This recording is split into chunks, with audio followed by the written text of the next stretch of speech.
Após o acordo do Trump com a China em relação às tarifas, o QQQ subia mais de 3% na abertura do dia de ontem. Foi tentar buscar a maior concentração do gama, que era exatamente entre o GAC5 e a Call Resistance, aqui nos $500. E depois disparou. Quer entender esses níveis do gama? Segue o vídeo.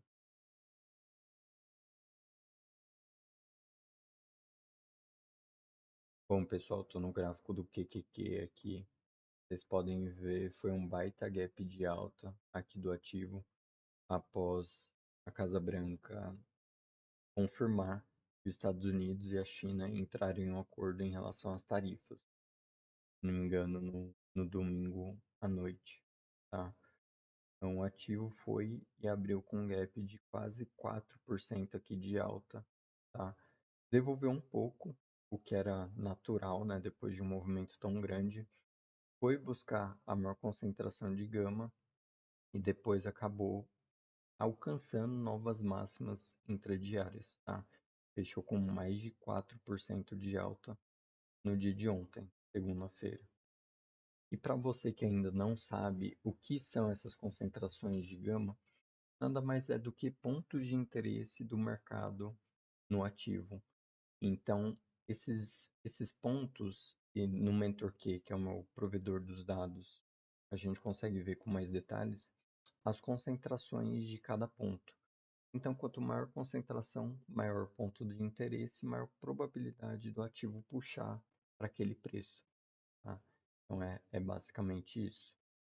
E eu tinha comentado nos meus vídeos anteriores que caso o ativo passasse alguns pontos de interesse, que no caso, se não me engano, eram os 495.500, iria abrir a porta para o ativo subir e subir forte, tá? Por causa que tinha passado dessas concentrações importantes. E foi o que aconteceu. Acima dos 500, pode ver que o ativo não parou de subir. Olhando para o SPY, também o ativo abriu com mais ou menos aí quase 3% de alta. Logo na abertura, devolveu um pouquinho, mas finalizou o dia com mais de 3% de alta.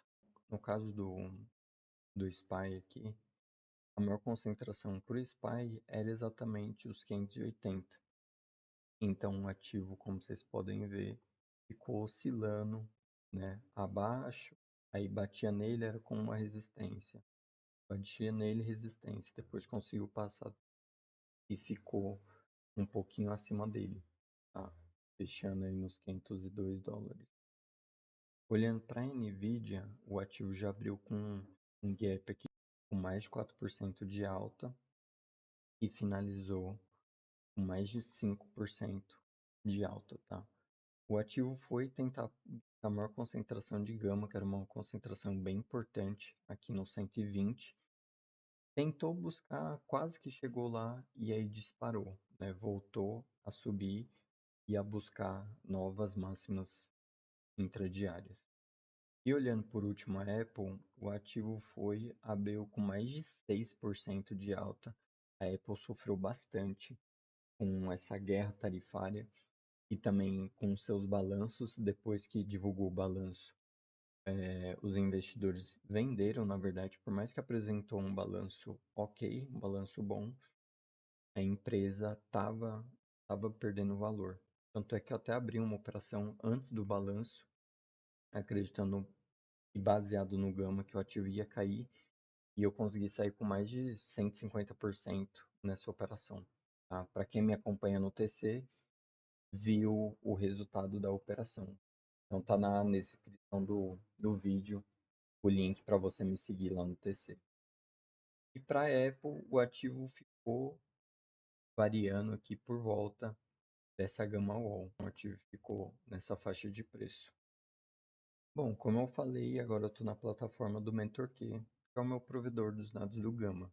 Então aqui, como vocês podem ver, eu tenho um gráfico mostrando todos os strikes e as concentrações de Gama. Então nós conseguimos ver aqui a escala, né, do GEX barra vermelha, Gama negativo, barra verde, Gama positivo. O ativo estava aqui por volta dos 505, que foi mais ou menos a abertura do QQQ. E a maior concentração de gama, como vocês podem ver nesse gráfico, era por volta dos 500, 501, tá? Foi exatamente onde ele foi buscar, porque tinha muita força aqui, então puxou o ativo para esse preço. Batendo nesse preço, aí o ativo pode voltar. Normalmente ele repele, né? Pela minha experiência, quando chega nessas concentrações, o ativo repele. Mas é lógico, ele pode ou voltar ou continuar caindo, tá? Depende do posicionamento do gama a partir daquele momento. Por último, vamos analisar os dados do QQQ para entender o que o ativo pode fazer nos próximos dias. Lembrando que hoje, logo mais, sai o CPI, que é um dado de inflação americana, vai ser um dado bem importante. Se vier em linha ou abaixo, o mercado deve continuar subindo. Se a inflação vier acima do esperado, o mercado deve cair. Mas vamos lá. Olhando para as pontuações, sazonalidade está no neutro, momento também está no neutro, volatilidade está bem baixa. Depois da alta, né, normalmente quando o ativo, o mercado sobe, a volatilidade cai. Isso é um padrão normal. Então, a volatilidade está baixa porque o ativo vem subindo aí já faz algumas semanas. E a pontuação das opções está bem alta. Quer dizer que os compradores estão no controle do mercado. E a condição do gama é positiva, quer dizer que qualquer caída que o mercado der, o market maker, né, os bancos, corretoras, eles começam a comprar o mercado, que foi basicamente o que aconteceu semana passada.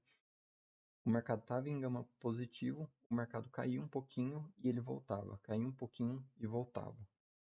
E olhando por último as próximas expirações, então para o dia 13 hoje, nós temos uma concentração bem interessante aqui nos 510, como vocês podem ver, a maior concentração em destaque.